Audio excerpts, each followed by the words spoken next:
guest speaker for this afternoon. Nicole Ottenbreit is a physiotherapist that lives in Regina with her twin sons, Thomas and Graham. Her entourage today includes her dad, Orville, you can wave, her sister, Carmel, her auntie, Pat, along with some random cousin and his wife. Nicole's life has been touched by breast cancer not once, but twice. She has grown through, learned from, and risen above both experiences, and is a strong advocate and encourager to those who walk a similar path. Please help me welcome Nicole.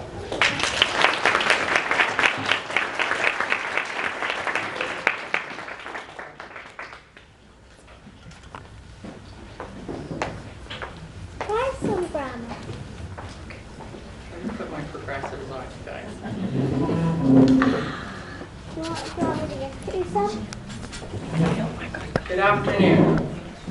I feel like I'm related to half the room, actually.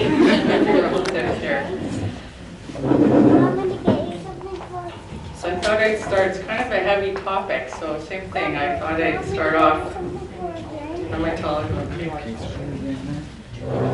So I know I'm supposed to envision everybody naked or in their underwear or something like that, and I thought I'm just seeing everybody wearing a compression sleeve. That's all I can see.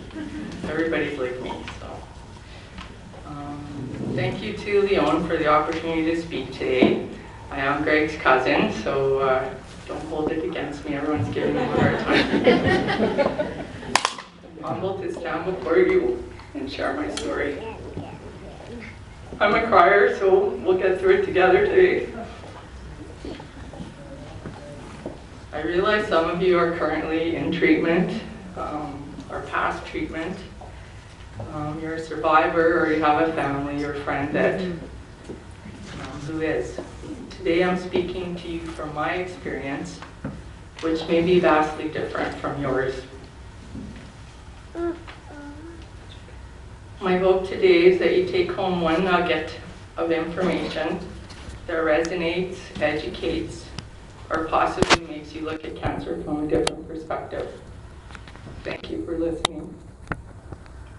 I got all my supplies, my Kleenex, my water. Okay. I'm Nicole. I'm 48 years old. I am a mother of 10-year-old twin boys named Thomas and Graham. I love running between the rink and the soccer pitch to cheer them on. I love knitting and sewing and putzing in my yard.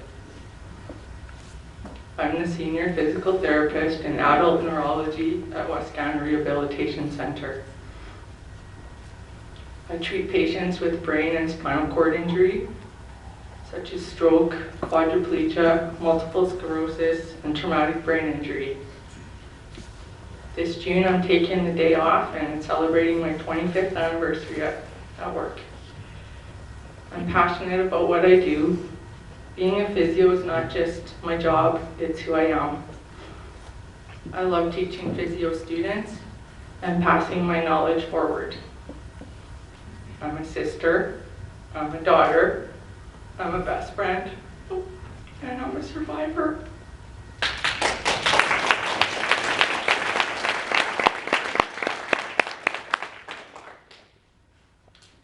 Yet 4 years ago, when I sat in my doctor's office hearing test results, all those things that I am faded to gray. I have cancer. Cancer is insidious. It invades every single corner of your life. It affects and takes over everything. On a crisp September morning in 2015, I sat on a park bench to cheer some friends on that were doing the Queen City Marathon. It was the first day I attempted to get dressed in over 3 weeks. I've been healing from large, open, oozing wounds from radiation. I was to keep them open to air and use saltwater compresses throughout the day and do my best to prevent infection. I had literally been topless at home for weeks, unable to tolerate anything on my skin. My boys would ask, "Mom, are you ever going to wear shirts again?" So that morning, my skin was healed enough that I could finally put a shirt on. My neighbor Marge offered to drive me. Despite there being only one house between us, she pulled into the driveway to pick me up. I was winded just walking from the car to that park bench. I had no appetite or energy during radiation. I had to force myself to eat. I sat there and I saw faces running past me that I knew, and I was clapping and cheering them on. And then this amazing thing happened. People started clapping for me. They were cheering me on, and they were stopping to hug me. And I just became really tearful, as I typically do. And I thought, bloody hell, I am running in this race next year. Earlier in the spring of that year, my boys were in the tail end of kindergarten. I had gone for my yearly mammogram. I've been going since the age of 30 due to family history. My mom had been diagnosed in her 30s and died at the age of 45, just weeks before my physio university grad and my sister Carrie's grade 12 grad. So every year I held my breath until I was given the good to go. Only this year was different. The technician said the radiologist wanted an ultrasound done, so I'm thinking, okay, in a week or so. No, marched me right down the hallway, and 10 minutes later, I knew. I just knew. I could tell from the stoic but knowing look on the technologist's face. I had to wait for confirmed results from my family doctor. She's an older East Indian lady with kind eyes. She showed me the ultrasound report, and one word jumped off that page: malignant. She put her hand on my knee and she said really softly, "I'm here for you, whatever you need." One lone tear rolled down my cheek, and all I could think was, what am I going to need? How bad is this going to get? I sat in my car, rain running down the windshield to mimic my tears. I sobbed. I was petrified. All I knew is breast cancer takes everything away. It literally engulfed my mom in front of our eyes, shrinking her body and her mind and her spirit until nothing was left. My mom placed high expectations on me when it came to responsibility for my younger sisters, household chores, excelling at school, and what was acceptable teenage behavior. But she always told me how much she loved me and was proud of me. She had a way of making each of us girls feel like her favorite. She had an energy that would make people gravitate to her, and her laughter could fill a room. Breast cancer stole all of that away. Sitting in my car bawling, that's the moment. A seminal moment, you know, when you have your whole life up to that moment, and then your life after that moment. That was one of those. Despite feeling scared and vulnerable and at a complete loss of all control, I must have had a spark that was lit inside of me, a tiny ember of strength. I have two beautiful boys that need their mom. I would not have been blessed with such a gift if I'm not meant to be here to raise them. And so I was going to do all I had to get through it. One of the strange parts of cancer is how people react to you. No one knows what to say. There's like this big C word between you sitting there, just hanging. It puts the onus on you to acknowledge it, to put the other person at ease. It's so disconcerting. I'd want to say, it's okay. I know I have cancer. You're not going to surprise me. You're not going to remind me. It invades every thought that I have. But I'm still me, so let's just acknowledge it and move on. The other thing you hear constantly is, you're so strong and you're such an inspiration. I didn't feel like that at all. I was just doing what I had to do to get through it. I didn't think I had a choice.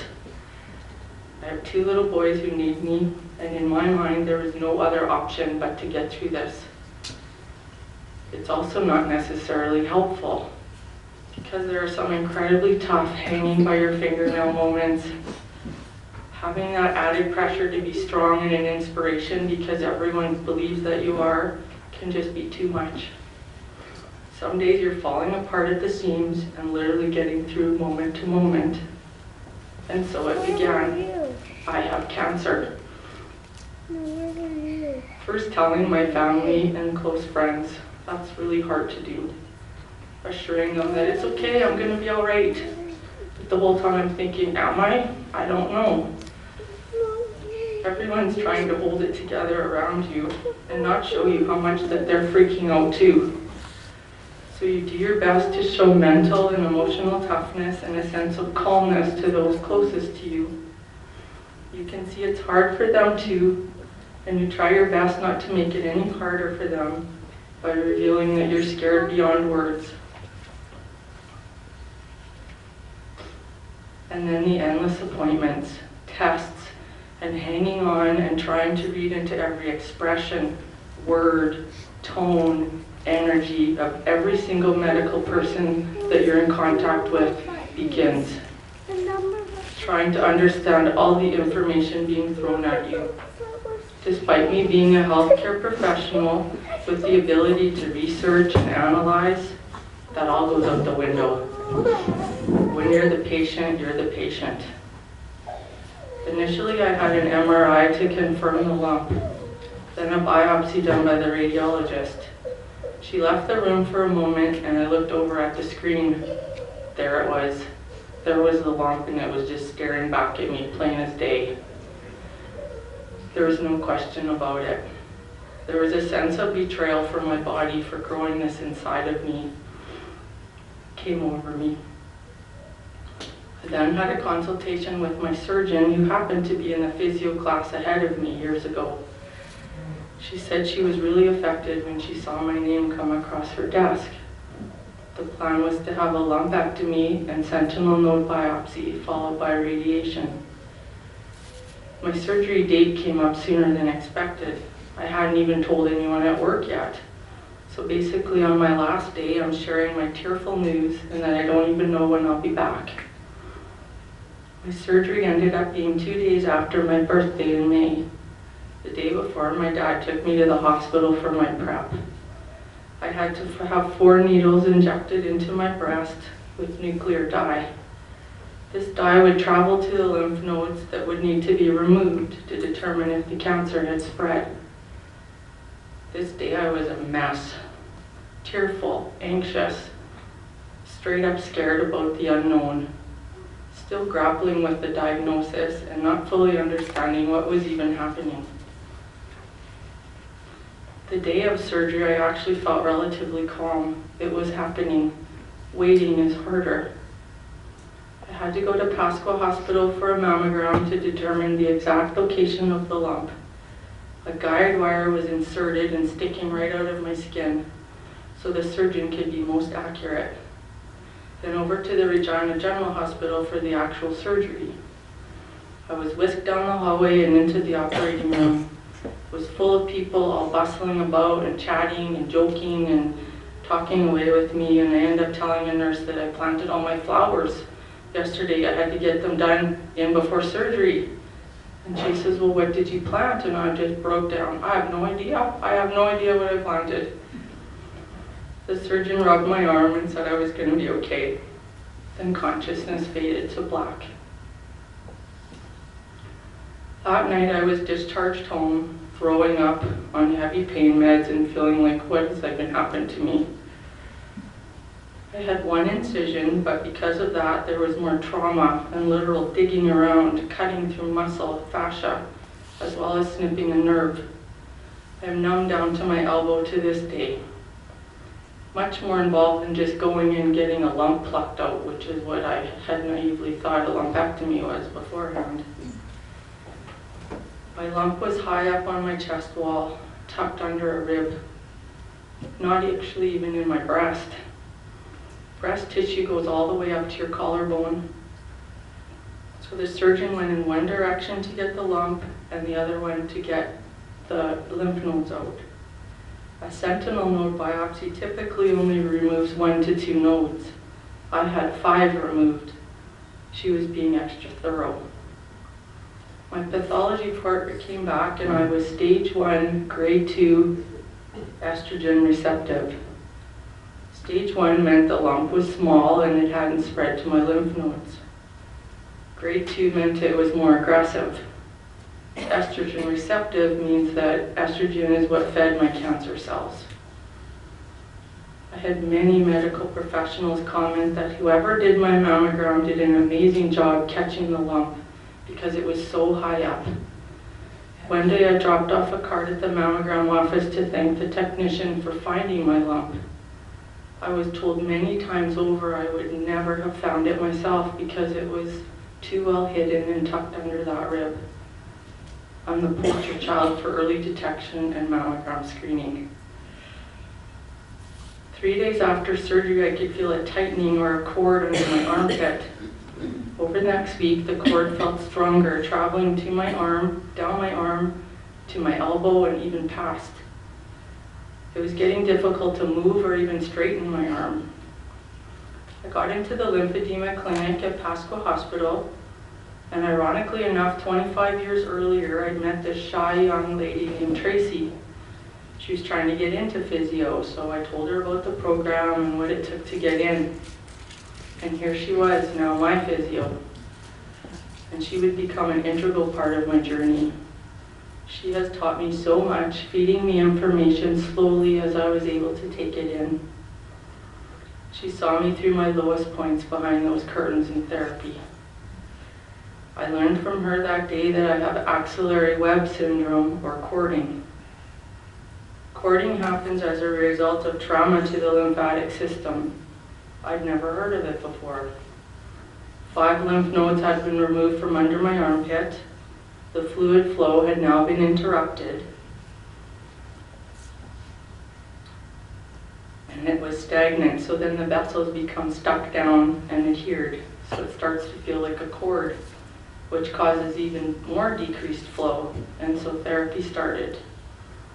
She would gently work these vessels all the way down my arm so as to not damage them, until we would hear a pop, pop, pop as they would gradually be released inside my arm. I would have to go a couple times a week. Meanwhile, my first appointment at the cancer clinic was with an oncologist. Going to the cancer clinic, I felt like I didn't belong there. I'm not like these people. And then I realized, yes I do, and yes I am. I assumed this was a radiation oncologist since that was the only plan that had been presented. However, this was the medical oncologist, which means chemo. This was the first mention of chemo. I became tearful and he kindly put his hand on my shoulder. Why are you upset? Chemo? And I answered, yes, I wasn't prepared for that word today. So right then and there, with no warning, I have to make the decision whether I would go through with chemo or not, if it was deemed necessary. I said, yes, I would do whatever was needed. So a sample of my lump was sent to a lab in California for oncotype testing. This determines risk of recurrence within 10 years. If the test comes back low risk, I don't need chemo. High risk, I need it. Research was being done on moderate risk and results were pending. Several weeks later, I'm back at the clinic for results. I'm banking on all or none. I need chemo or I don't. I put on my big girl panties and I braced myself for it. Well, sure enough, my results are just over the line into moderate risk. And now I have to make a decision. One of the hardest decisions I've ever had to make. One of those hanging by your fingernail moments. So there I sat with this monumental life or death decision. To be honest, I listened to my gut. It said I didn't need chemo. So that's the decision that I made. I did not tell many people. When asked, I'd just say I didn't need chemo. This past fall, the results of that large randomized study confirmed that women falling in the moderate risk of cancer recurrence within 10 years don't require chemo. Do the research so you're informed, but also listen to your intuition, your gut. I made the right decision. Then came August, and now the focus became radiation. I had to have a CT scan to locate my organs and tattoo small dots to be used to line up the radiation machine the exact same way every time. I lay there with tears streaming into my ears as these marks are made to my body. I have 8 permanent dots on my torso. For the longest time, these dots represented one word to me: fear. A while back, a friend suggested I think of them instead as my constellation. So I researched constellations, and the phoenix resonated with me. So that's the word that comes to me now. My phoenix, rising from her ashes. I went on to have 21 doses of radiation. They occurred daily for 5 weeks, weekends off. A more common treatment regime is 25. I thought less must be a good thing. Instead, less means more. I found out near the end that my radiation was given at a higher dosage, which became very apparent. Radiation effects are cumulative. Each treatment compounds on the one before. The radiation department is located in the bowels of the hospital. The room is made of cement walls because it's so dangerous. In the waiting area, there's signs everywhere: danger, radiation in progress. And I'm sitting there and they're beaming this into my chest. The technicians were kind and skilled women. I put myself together, put on a smile, make small talk, and try to make like this was a completely normal thing to do. Strip down to just my pants and climb up on this cold, hard slab in a big, cold room. Hands above my head, gripping the handles. The techs would shift me what felt like just a millimeter to line me up, and they'd say to each other, "I'm happy, are you happy?" And I'd just lay there wanting to scream, "What about me? I'm not happy." They would dim the lights and say head for safety in the control room. Then the big machine would sweep side to side, beaming me from every possible angle. Music would be playing. Some days Aerosmith, some days Fleetwood Mac. Completely surreal. Some days I'd be relatively okay, no tears. Other days a few would escape. And still others I would be full on crying, as memories came flooding back of helping my mom onto that same cold, hard slab when she was too weak to do it herself. Not something a daughter should ever have to do for their mom. The irony of it was not lost on me. I would lay there praying to God, the universe, whoever would listen, that her fate would not be mine. I try my best not to move a muscle, trying not to panic and to breathe shallowly as I could, knowing that the beams were missing my heart by 2 millimeters.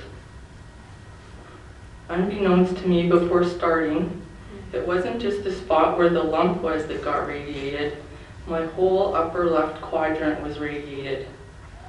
Collarbone to rib cage and all the way around to the side. Radiation changes the DNA makeup of the cells it affects for life. Not just the cancer cells, but everything it touches. Muscle, fascia, bone, blood cells, nerves, organs such as lung tissue. Some people fly through radiation, their skin getting a little pink, continue working. That was not my experience. By the 3rd day, I was pink. At the end of the 1st week, I was fire engine red. I would stop every day in the bathroom on the way out and apply an approved lotion that would not interfere with the radiation and reapply liberally throughout the day. As the treatments wore on, I developed a tiny blister at the end of my incision. and every day it got bigger and bigger and bigger. I became more fatigued and completely lost my appetite. I had twin babies. I know what tired is. This was something altogether different. No amount of sleep or rest made a difference. My body was working so hard to heal, but back again the next day. I still had 5 treatments to go when I met the whole team, including the oncologist. By this point, being topless in front of a room full of people wasn't out of the ordinary. By now, the huge blisters had burst, and I had open, gaping, oozing, angry red sores the size of my palm, and also all along the skin fold and rib cage under my breast. The last 5 treatments were called boosters, meaning a higher dosage yet, and focused right at the tumor site. The oncologist gave me the option to quit, discontinue treatment because my skin was so bad. I looked him dead in the eye and said, "No, thank you, I will finish." So I'd cover the sores with dressings and go to the hospital, hoping I wouldn't get infected. I followed recommendations at home and wore a robe just open to air to allow the sores to heal using polysporin, interspersed with saltwater compresses to cool the burning. To help give you some clarity, regular muscle tissue looks like a raw steak. Fresh, moist, malleable. Radiated tissue looks like a steak left on the barbecue way past well done. It's literally burned. Radiation weakens the bone, so rib fractures are a concern. It affects lung tissue, so breathing can be affected and other organ functions. I was told the radiation effects continue to accumulate for 2 weeks after treatment's done, exactly to the day it started to turn around. Not quite so red, or so hot, or so angry. If you recall back to what happened with my lymph system with the trauma of surgery and having lymph nodes removed, now I had massive effects of radiation burns through all my tissue, causing severe and lifelong radiation fibrosis. All my tissues were stuck down, adhered, and tight, with a full-on inflammatory response. I could feel the cords coming back along my arm, and it was starting to feel achy and heavy. Before all this, I had no idea about lymphedema. It was some vague word. I knew some women had to wear a compression sleeve on their arm after breast cancer, but I had no understanding why. Little did I know, more people suffer with lymphedema than suffers from MS, muscular dystrophy, ALS, Parkinson's, and AIDS combined. I was given a binder called My Journey, which is a guidebook developed by the lymphedema clinic just prior to surgery. But to be honest, I was so overwhelmed I couldn't take the information in. Over time, it was very helpful, and it's available online for free. Back at the lymphedema clinic, Tracy shares that my cording is back. As well, I now have stage 1 lymphedema. Before then, every time I'd go to the clinic, I'd see women wearing a sleeve and on the lymph pump machines, and I'd think, well, at least that's not going to happen to me, until it was me. I kept being told by everyone, especially the doctors, it's just a lumpectomy and radiation, you won't get lymphedema. That day, Tracy fit me with my first compression sleeve. It was beige, tight, and hard to get on. I sat in my car after and had a big cry.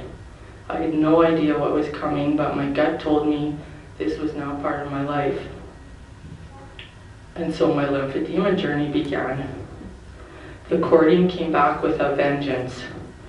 I had bound down cords from my armpit all the way to the end of my thumb, throughout my breast like a web, all the way down my rib cage to my hip. It was like the whole lymph system, you could just see it sticking out of my body. It was one of the worst cases she had ever seen. With this, my arm and breast swelled and became so heavy with constant aching. My thumb and fingers looked like sausages. I now had physio 4 times a week to release the multitude of cords, work the radiated tissue that was so bound down, and try to get the fluid draining, trying to get it under control before it becomes irreversible. This is what I know now. You may have 50 lymph nodes in your armpit. Well, I have 20. You may have 30 removed and not get lymphedema. I had 5 removed and did. Some lymph nodes are more important than others. We can't tell which ones. It's like some are a back alley and some are Broadway Avenue. I think I had the Trans-Canada taken out. Lymphedema affects about 20% of breast cancer survivors. It can come on relatively quickly or not for years later. Fluid will increase by 30% in my limb before there's actual visual signs of swelling, thus the heavy and achy feeling. Lymphedema is the accumulation of protein-rich fluid in soft tissues as a result of interruption of lymphatic flow, causing swelling of the affected limb. Our lymphatic system is responsible for transporting essential immune chemicals and cells. It's the workhorse of our body that rids it of debris, cancer cells, and infections. If allowed to progress, it can become extremely resistant to treatment. If left untreated, it leads to chronic inflammation, infection, and hardening of the skin that results in further lymph vessel damage and distortion of the shape of the affected body part. Full body sepsis and possible death can occur.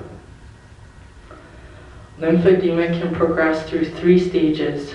Stage 1, which is what I have, is pitting edema, and it's reversible or manageable. Stage 2, the edema is no longer reversible with proliferation of a fibrotic tissue. And stage 3 is known as elephantitis, with massive swelling of the limb, protein-rich fluid, connective and scar tissue, and hardening of the skin. The best sources for information are the Lymphedema Association of Saskatchewan at sasklymph.ca and the Canadian Lymphedema Framework at canadalymph.ca. I could speak for a week straight on everything they tried to manage my lymphedema. All the treatment interventions to try and stabilize it. My breast actually tends to be more of an issue than my arm, which led to me being fit with a full custom compression vest that I wear every day as well.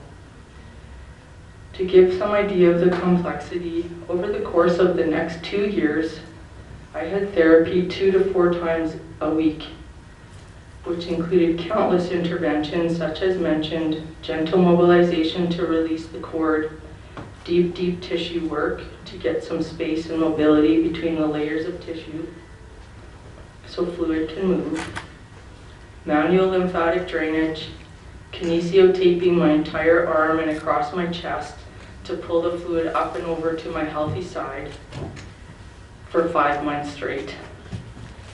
A very detailed pool therapy program specific for lymph drainage.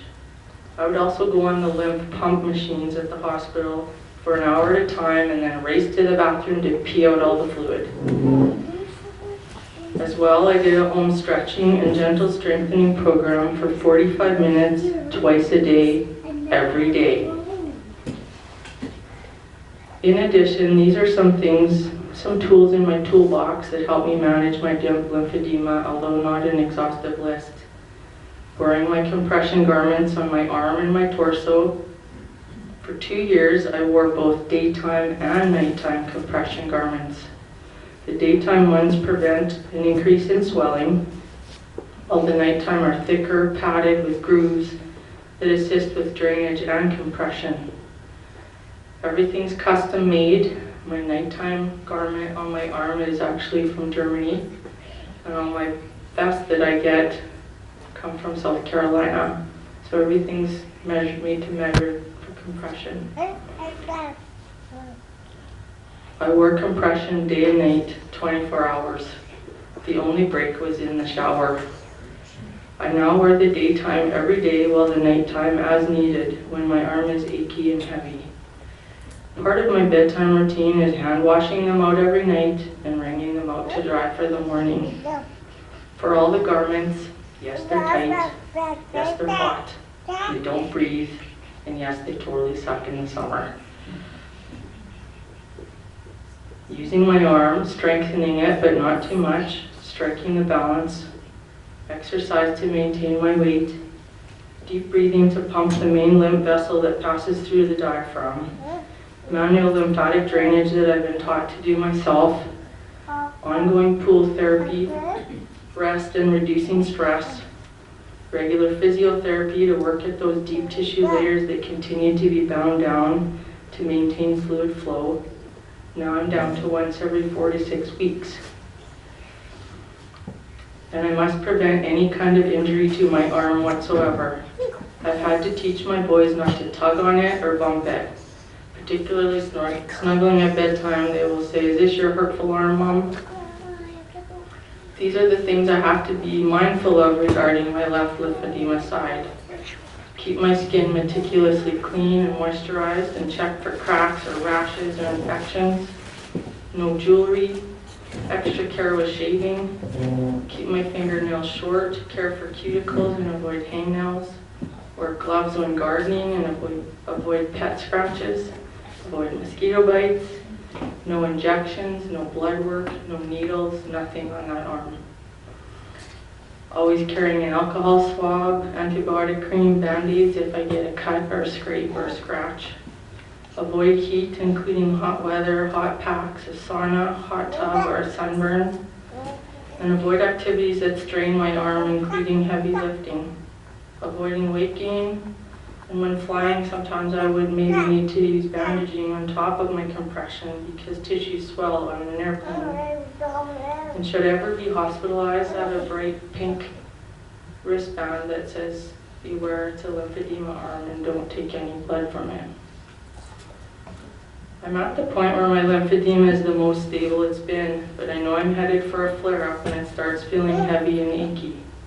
Heat, flying, not using it enough, using it too much, stress are all things that can bring on a flare-up. I admit I get panicky when I feel it coming on. It's a cascade of events. I've had flare-ups lasting 3 to 6 months, including those cords reappearing again. It's horrible physically and mentally. The thought of becoming stage 2 with irreversible swelling and chronic infections is a worry. It's taken over 3 years of treatment, countless interventions, flare-ups, learning what I can and can't do, learning how to manage my lymphedema to get to some state of stability with it. I still struggle with acceptance some days, but I know it's lifelong. It's my constant reminder that I had cancer and the realization of how hard they hit you. The nodes removed and the large area radiated was healthy except for one tiny lump. That hits home how destructive cancer is. Despite feeling healthy and well, I have this chronic condition, not caused by the cancer itself, but by the treatment. And that's my new normal. My patients ask me about my sleep, or family members will ask me, "When's your arm getting better?" And I take time to explain to them, passing along my knowledge that may help another. This is a permanent part of me. I went to a lymphedema symposium last fall, and there's some new research and new treatments coming out, such as lymph node transplants and a thing called biobridging, and actually, astoundingly enough, potentially could get to the point one day of just taking a pill, which I'm like, that would be amazing. So there are, in my lifetime, hopefully there'll be something that is more treatable. In the midst of treatment, I told my sister Carmel I wanted to do the run for the cure in October, no matter where I was at with everything. I asked if she could do it with me and just keep it low-key. My sister Carrie from Edmonton jumps on board and she suggests, "Hey, let's have a team." She says we only need 10 people. And I didn't really want a big deal made. I hadn't been public about my diagnosis. She was really encouraging, and she says, I think you can make a difference. I think we should do this. So I said, okay, if you think we can actually get 10 people together, let's do it. Long story short, we had over 80 members on bus discharge.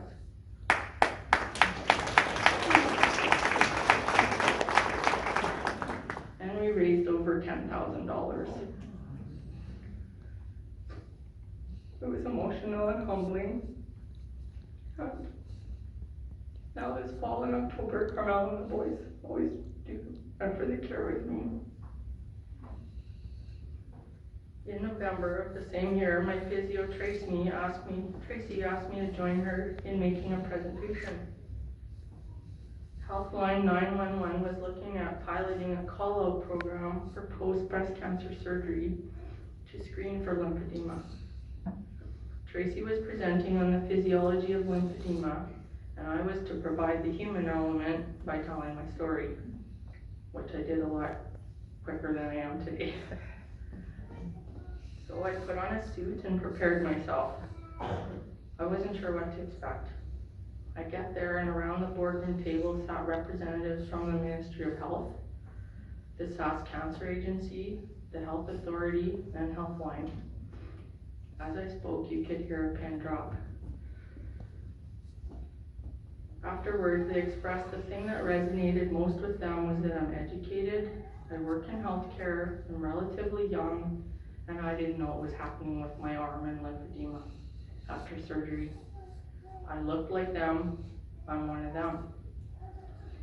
When I finished, they asked questions and what would have been helpful and what I would recommend. The program ended up being launched the following May. I was invited back to speak at a media release with the Minister of Health, Dustin Duncan, and other representatives. It was announced that the program had been completely expanded as a direct result of me sharing my experience and how changes were made upon my recommendation.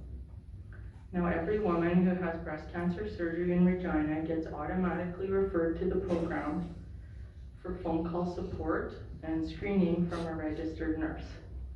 We're hoping that the program gets expanded province-wide. So out of one small thing, a big change happened for women coming after me. Another piece that hung over me was the genetic component. I chose to have genetic testing done to determine if my cancer was due to a gene mutation, the BRCA1 or 2 gene. If my cancer was genetic in nature, it was not if, but when it was coming back, with a 90% risk of recurrence and 50% risk of ovarian cancer. As well, I could be passing this mutation on to my sons. So for 2 years, I carried the weight of that worry. I was mentally preparing to have a bilateral mastectomy and have my ovaries out to prevent recurrence. As part of the process, I had to get very detailed information about any relatives who had cancer. I had 28 people to find out about. It was looking very likely. In the end, I had 21 genes tested for breast, ovarian, and colon cancer, and I had no genetic markers. Further surgery was needed. I completely lost it at work. I got the phone call and they knew before my family, so it took a while to kind of release that, holding on to that for so long. I returned to work after being off for 9 months. Throughout treatment and afterwards, I would often get asked what was the most and least helpful. Although everything is said or done with kindness and support, when you're on the receiving end of it, and are the person actually going through treatment, it doesn't necessarily feel that way. These are some things said to me many, many times over. Let me know if there's anything I can do to help. Of course, the person offering is genuine and would not offer help if they didn't mean it. However, for one, you don't even know what you need, and for two, you hate asking for help. It's one of the most difficult things to do. Instead, just help. Mow the lawn, shovel the sidewalk, throw in a load of laundry, drop off some groceries, take their kids for a play date.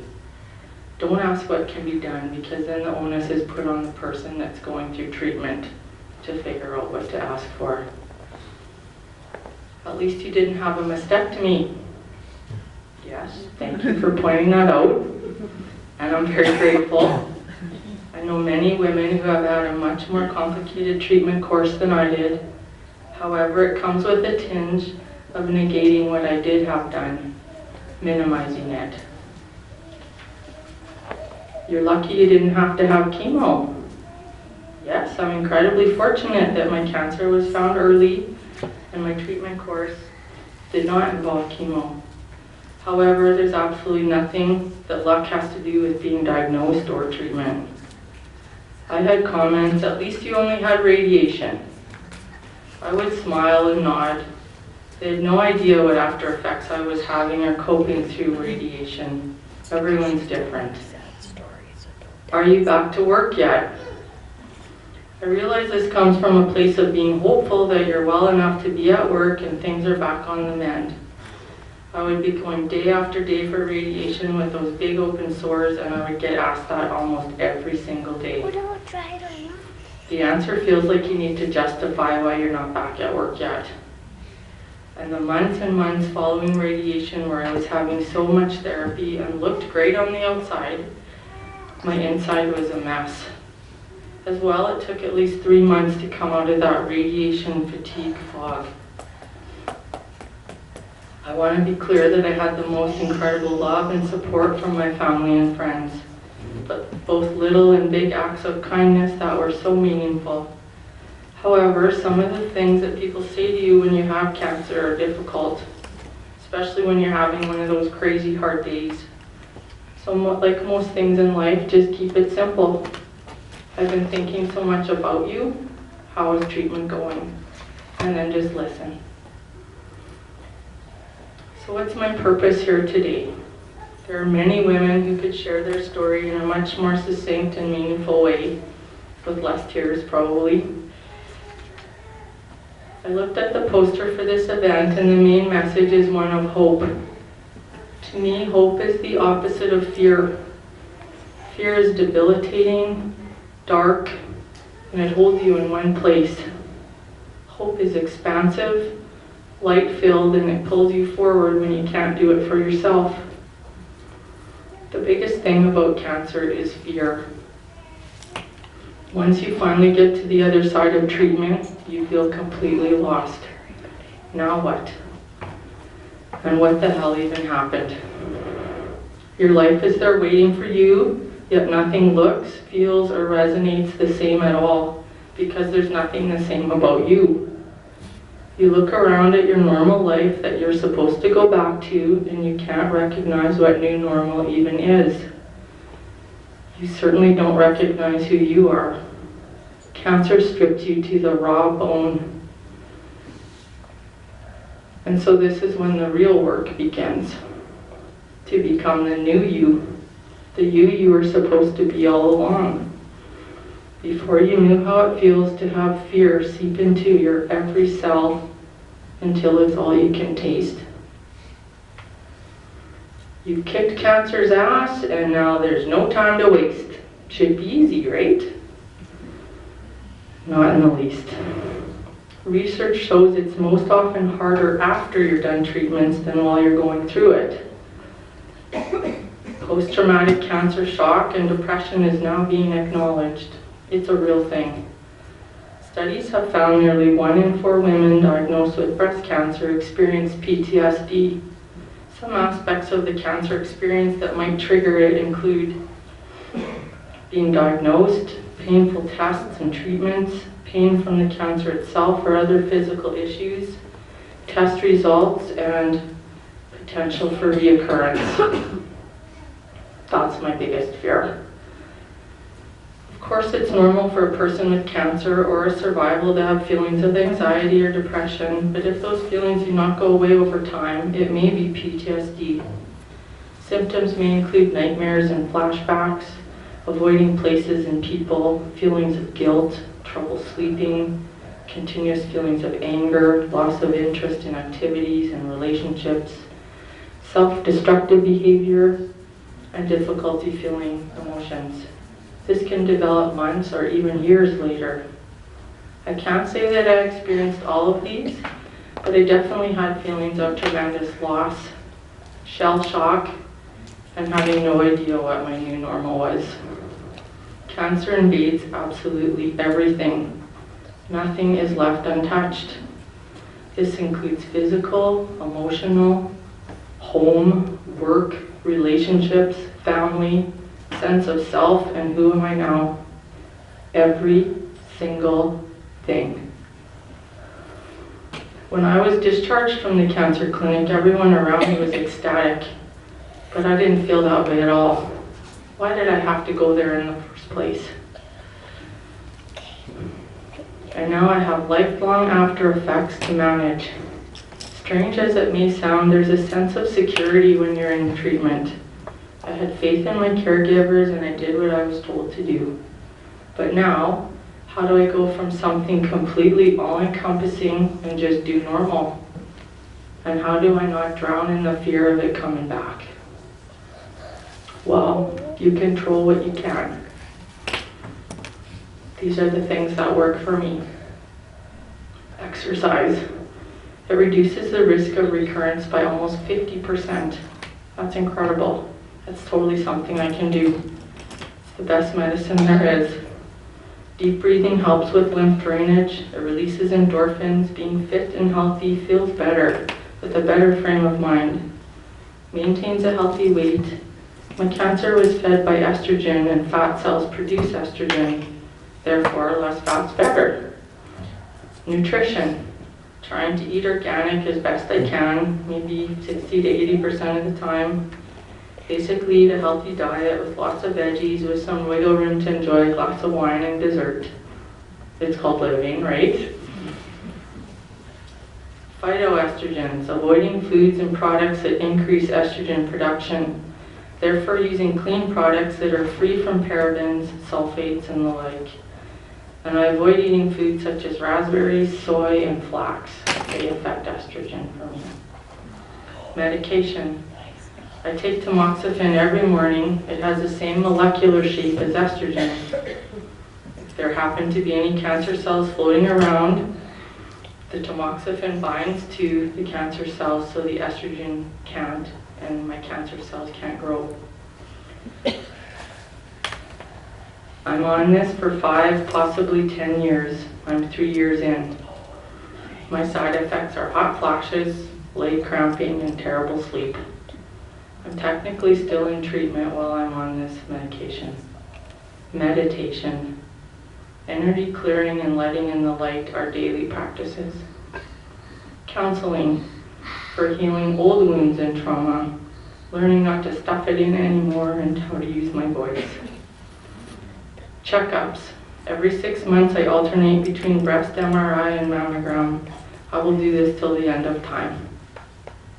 You'd think it would get easier every year, but just a couple weeks ago I had my MRI. I thought I'd be fine, but I was a mess. The breast MRIs are usually at night. I cried the whole way driving myself to the hospital. You have to lie face down. I got panicky being rolled back into the machine and had trouble controlling my breathing. Fear was rearing its ugly head again. Engaging in life. Eventually, day by day, life starts to have color again, and it moves forward. Kids and family and friends are the purpose and the reason for it all. Focusing on being the best parent that I can be different from day to day depending on the demands of life. Making time to foster my relationships and express gratitude and love more openly. I want to express the deepest gratitude to my family and close friends who did not waver in their support and love. There's absolutely no way I could have managed without them. From the day-to-day meals and household tasks, caring for my boys and making sure all was looked after. They were both my rock and my soft place to land. That being said, I found the cancer experience to be very lonely. The thing with cancer is it's up to you. No one can do it for you. You have to do it. And you have to do all of it. You can't take a day off. You can't go part way and decide to go back. You can't go around it or over it. You have to go straight into that hurricane alone if you're going to come out the other side. It's literally taking one day and sometimes one moment at a time. Taking a breath and telling yourself, okay, in this exact moment, I'm okay. And just breathe. Find your people. It helps to find women who get it. They are in it too, or they're on the other side of it. Support and education groups like Pink Earth Angels and Empower are safe places to express all you're going through and to ask questions you don't know who to ask. Breast cancer yoga and pool therapy and pole walking classes are excellent also. You realize you aren't the only one going through it. I have my breast friends, and we just get each other. One fun night together and a crazy idea later, we ended up practicing for 2 weeks straight and did a powerful dance performance at the High Tea of Hope for Breast Cancer Month at the Hotel Sask in front of 300 women. Never would have done this in my entire life. So through East Indian dance, we told the story of a woman being diagnosed and with the support of her women, breaking the chains of cancer and being free. Something we would never have done. Now I think we should go out on tour. Find humor in the small stuff. One day my little guy Graham says, "Mom, do you still have breast cancer?" I said, "No, I don't." "Do you still have to wear your sleeve all the time?" "Yeah, I'm always gonna have to wear it." "So could you climb a mountain?" "Yeah, I think I can, I could do that, climb a mountain." "You're all good then." "Yes, Graham, I guess I am." So, to finish off, remember I promised myself I was gonna do that race. I did it. On a warm summer day, sunny day in September, 1 year later, I ran the Queen City Half Marathon. I high-fived every kid, every volunteer, every grandpa that I could. I was just so ecstatic to be there. I crossed that finish line with my arm above my head, raised in victory, and then I crossed the line and I just broke down. My head was on my knees and I just started crying. So much had changed in a year. Everything had changed. And I had survived it all, because I'm a survivor. Thank you.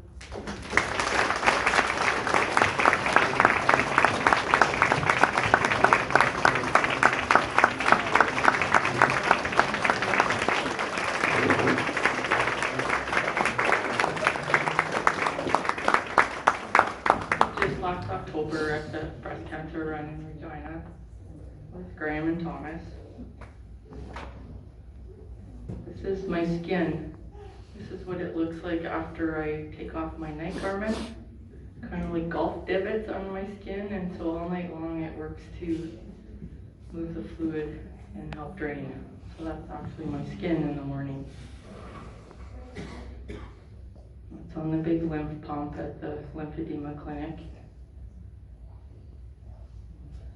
And that's Graham at the breast cancer run.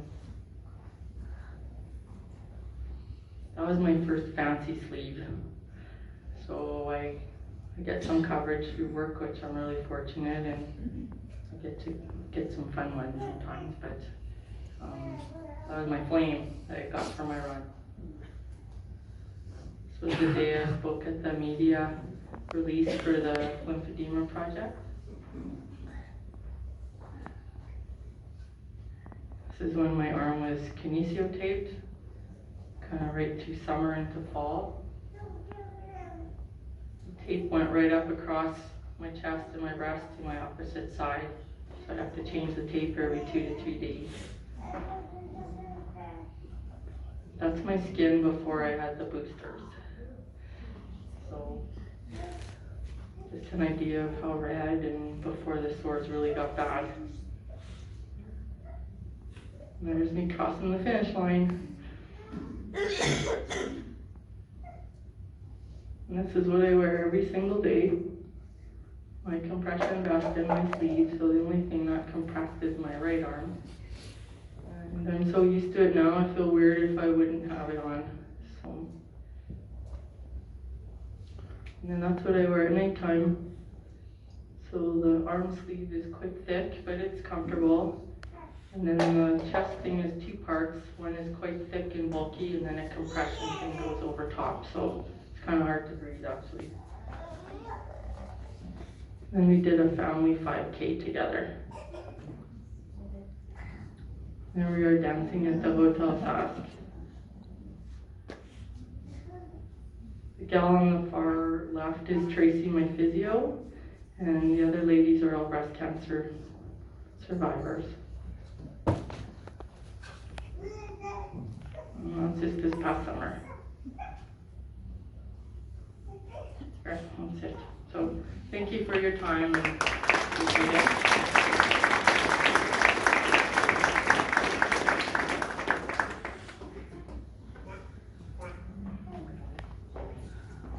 thank you, Nicole, and here is just a small token of our appreciation. Wasn't that a wonderful story?